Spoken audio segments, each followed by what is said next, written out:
अस्सलाम वालेकुम दोस्तों, 24 जून सन 2020 के लिए सऊदी अरब की फटाफट खबरों में आपका स्वागत है। तो चलिए शुरू करते हैं। सबसे पहले बड़ी अपडेट हज की तरफ से निकल कर आई।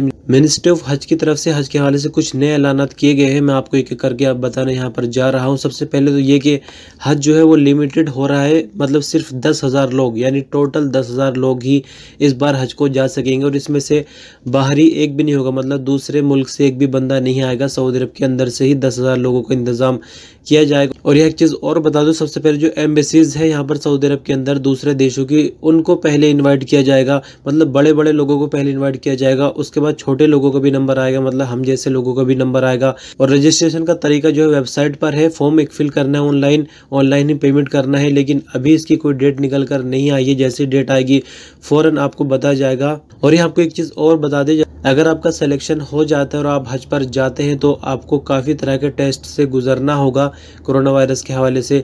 दूसरी चीज़, हज कंप्लीट होने के बाद यानी जब आपका हज मुकम्मल हो जाएगा तो आप सीधे घर नहीं आ सकेंगे, आपको क्वारंटाइन किया जाएगा 14 दिनों के लिए। और ये सभी के साथ होगा, किसी एक के साथ नहीं होगा। और एक चीज़ और ये कि 65 साल से कम उम्र के लोग ही हज पर जा सकेंगे, मतलब जो जवान है, जो मतलब तंदुरुस्त है, वही लोग हज पर जाएंगे। क्योंकि आपको पता है बीमारी का मौसम है और बूढ़े लोगों को ज़्यादा बीमारी पकड़ रही कोरोना वायरस, मैं अक्सर आपको बताता रहता हूँ। तो इस तरह से यहाँ पर जो है फोकस जो किया जा रहा है वो जवान लोगों पर किया जा रहा है। तो इस तरह से कुछ ये नई अपडेट्स निकल कर आई है मिनिस्ट्री ऑफ हज की तरफ से। लेकिन हज का तरीका अभी नहीं आया है और उसकी फ़ीस क्या है वो भी अभी नहीं पता चला। जैसे ही पता चलेगा आपको खबरों के माध्यम से हमारे चैनल से ज़रूर बताया जाएगा। सऊदी अरब में लगातार कोरोना में कमी देखने को आ रही। बीते रोज़ की अगर बात करें तो मतलब 23 जून मंगल की अगर बात करते हैं तो कोरोना के 3,139 नए केसों की पुष्टि हुई। इसी तरह से अब तक सऊदी भर में 1,64,144 कोरोना की कुल संख्या हो गई है। इसी के साथ अगर कोरोना से ठीक होने वालों की संख्या देखिए तो बीते दिन 4,710 लोग कोरोना से ठीक हुए। इस तरह से अब तक सऊदी भर में कोरोना वायरस से ठीक होने वालों की कुल संख्या 1,09,885 हो चुकी है। बीते 24 घंटों के दौरान ही कोरोना वायरस से 39 नए लोगों की मौत हुई। इस तरह से अब तक सऊदी भर में कोरोना वायरस से मरने वालों की संख्या 1,346 तक पहुंच चुकी है। सऊदी मिनिस्ट्री ऑफ हेल्थ का कहना है कि प्लाज्मा थेरेपी के जरिए जो इलाज हो रहा है कोरोना वायरस का, उसके अच्छे नतीजे सामने निकल कर आ रहे हैं, मतलब अच्छे रिजल्ट आ रहे हैं। इसी के चलते रिकवरी देखने में ज़्यादा मिल रही है। मतलब ये हुआ कि जो फिलहाल अच्छे नतीजे निकल कर आ रहे हैं, मतलब रिजल्ट ज़्यादा आ रहे हैं, रोज़ाना ठीक होने वालों की संख्या बढ़ रही है, तो उसमें प्लाज्मा थेरेपी का इस्तेमाल किया जा रहा है सऊदी अरब के अंदर। दम्माम की किंग फहद स्पेशलिस्ट हॉस्पिटल के ट्यूमर डिपार्टमेंट का डायरेक्टर का कहना है कि रीजन के 18 अस्पतालों में प्लाज्मा ट्रांसफर के जरिए इलाज किया जा रहा है। डायरेक्टर का आगे कहना था कि अब तक 80 मरीजों पर प्लाज्मा ट्रांसफर के जरिए तजुर्बे किए जा चुके हैं, मतलब 80 लोग ठीक हो चुके हैं प्लाज्मा ट्रांसफर के जरिए। सिर्फ दम्माम की बात हो रही है, बाकी शहरों में भी प्लाज्मा थेरेपी का इस्तेमाल किया जा रहा है सऊदी अरब में, इसीलिए इतने अच्छे नतीजे सामने निकल कर आ रहा है। और यहाँ आपको आगे बता दें कि दम्माम के किंग फहद स्पेशलिस्ट अस्पताल के अंदर 400 लोगों ने रजिस्ट्रेशन करा रखा है जो अपना ब्लड देने को तैयार है। मतलब जो प्लाज्मा थेरेपी है उसके लिए ब्लड की ज़रूरत पड़ती है, तो अपना ब्लड देने के लिए तैयार है दूसरे मरीजों के इलाज के लिए। तो आप देख सकते हैं कि दुनिया के अंदर ऐसे लोग भी हैं जिनमें इंसानियत कूट कूट कर भरी हुई है। लेकिन एक खबर आपको भयंकर मिलेगी आगे इसी न्यूज़ बुलेटिन में, जिसमें इंसानियत तार तार हो गई है। तो अगली खबर की तरफ बढ़ते हैं। सऊदेशन, आपने ये शब्द सुना होगा ज़रूर, मैं आपको अच्छे से समझा देता हूँ क्योंकि ये खबर काफ़ी टफ है, आपको जो है सरल शब्दों में समझानी पड़ेगी। सऊदेशन जो है जहाँ पर अजनबी लोग रहते हैं उनको हटाकर सऊदियों को बिठाया जाता है नौकरी पर, उसको सऊदेशन कहा जाता है। तो इसके लिए गवर्नमेंट एक अलग फंड बना है जिसको हदफ बोलते हैं। इस फंड के अंदर काफ़ी पैसे गवर्नमेंट की तरफ से जमा किए गए हैं और इसका यही काम है कि जहाँ पर अजनबी नौकरी कर रहे हैं, अगर वो अच्छी जॉब है तो वहाँ से हटाकर सऊदियों को रखा जा रहा है। इसके लिए ट्रेनिंग वगैरह इसी फंड की तरफ से दी जाती है, मतलब काफ़ी पैसा खर्च किया जा रहा है इसके लिए गवर्नमेंट की तरफ से। जैसे कि आपने देखा होगा मार्केट के अंदर पहले लगातार अजनबी देखने को मिलते थे, केरला के लोग अक्सर ये काम करते हैं। लेकिन अभी हो क्या गया है, मतलब मोबाइल शॉप के अंदर आपको एक भी अजनबी देखने को नहीं मिल सकता, मतलब सफाई कर्मी भी अजनबी नहीं रख सकते मोबाइल दुकान के अंदर। तो भी आपने महसूस किया होगा जो अजनबी है दुकान का मालिक, वो दुकान के बाहर खड़ा रहता है अक्सर, और एक सऊदी को उसने सैलरी पर बिठाया हुआ है अंदर, मतलब उस सऊदी को सैलरी देता है क्योंकि सऊदी के नाम पे दुकान का रजिस्ट्रेशन है।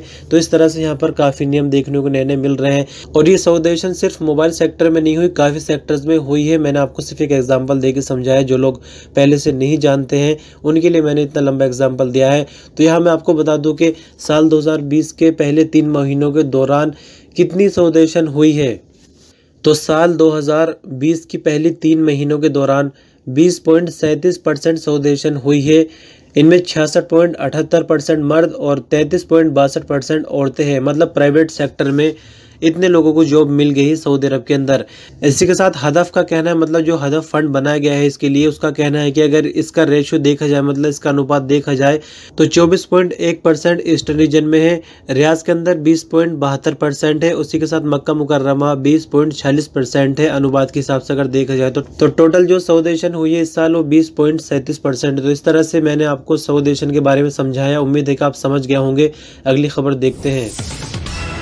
बीते दिन फिर से हूथियों की तरफ से हमला हुआ है और ये हमला रियाज पर होने वाला था, जिसको जो है हवा में ही ख़त्म कर दिया गया है। ड्रोन्स के ज़रिए हमला बनाने की कोशिश की गई थी रियाज को, और ये एक बहुत बड़ा हमला होने वाला था इस बार, जिसको हवा में ही नाकाम बना दिया गया है। सऊदी प्रेस एजेंसी के मुताबिक हूथियों की तरफ से यानी यमन के शहर सादा से मिसाइल दागा गया था, जिससे शहरी आबादी को निशाना बनाया जा रहा था, लेकिन सऊदी फ़ौज ने इसे हवा में ही जो है नाकारा बना दिया, मतलब मिसाइल को तबाह कर दिया है। यानी अगर कुल संख्या में देखा जाए तो 8 मिसाइल हमले और 3 ड्रोन्स भेजे गए हैं जिनके अंदर बारूद भरा हुआ। तो इस तरह से यहाँ पर लगातार कोशिश की जा रही है सऊदी अरब को निशाना बनाने के लिए, लेकिन सऊदी आर्मी पूरी तरह से डटी हुई है और हर हमले को नाकाम बनाया जा रहा है।